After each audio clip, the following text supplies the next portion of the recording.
The Lewiston-Auburn Balloon Festival has now kicked off. The weather, though, already impacting the first day. This morning's launch for more than a dozen balloons did not happen because it was too windy.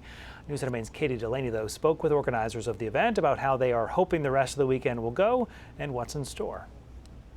We're here at the Lewiston-Auburn Balloon Festival, where unfortunately balloons did not take off this morning. But there's still plenty of more chances tonight and throughout the weekend for those balloons to launch into the skies in Lewiston-Auburn. And here to tell us more about it is Bruce Byberg, the balloon meister himself. Thank you so much for joining us. Well, thank you for having me.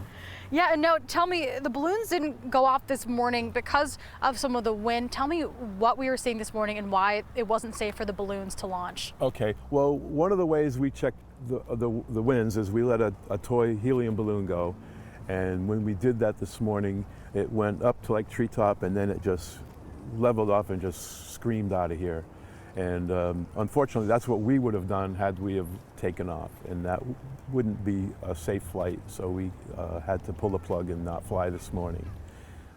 That does look like it's going to improve for this afternoon, so I'm hopeful that we're going to have a great flight later on. Great, yeah, safety first always. And tell me about your history with this festival. You've been doing this for a long time. Tell me how long and what it is that you do here. I've been flying balloons for 35 years, and it's been great.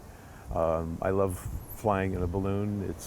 It's the greatest way to get from point A to point B if you don't care where point B is, because you can't steer a balloon.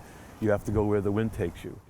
Yeah, so you told me that you've been doing this festival as long as it's been going on for. You know, tell me what keeps you coming back 31 years later. What makes this festival so special? It's the people.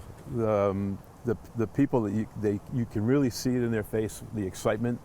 And when we put this event on, there isn't much going on for balloons in the whole state of Maine. So when we come here, people travel from all over to see it, and you can tell their enthusiasm just by being here. And so we want to come and put on a good show and make everyone happy. Yeah, a lot of excitement in store, and hopefully things will be able to improve this weekend. Well, thank you so much for joining us, Bruce. Thanks for having me. Yeah, and good luck as we continue. We'll keep you updated on when things are going to be taking off in Lewiston and Auburn. And if you want to know the full schedule of events that are happening throughout the whole weekend, you can go to laballoonfest.org to find that. In Lewiston, Katie Delaney, News Center, Maine.